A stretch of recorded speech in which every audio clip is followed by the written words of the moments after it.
ট্রেডিংয়ে ৯০% মানুষ লস করে কেন জানেন?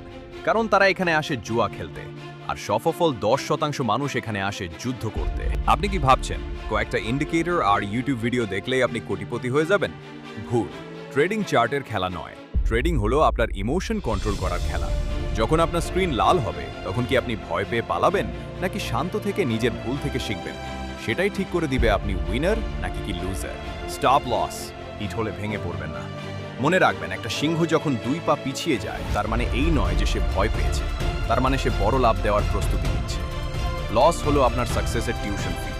এই ফি না দিলে মার্কেট আপনাকে কিছুই শেখাবে না। ধৈর্য ধরুন, শিকারী বাঘের মতো সঠিক সেটআপের জন্য অপেক্ষা করুন। যেদিন আপনার ডিসিপ্লিন আপনার ইমোশনকে হারিয়ে দেবে, সেদিন থেকে আপনাকে আর কেউ থামাতে পারবে না। মনে রাখবেন, ট্রেডিং কোনো রাতারাতি বড়লোক হওয়ার রাস্তা নয়, এটা একটা জীবন যুদ্ধ। আপনি কি এই যুদ্ধে জেতার জন্য তৈরি? কমেন্টে জানান।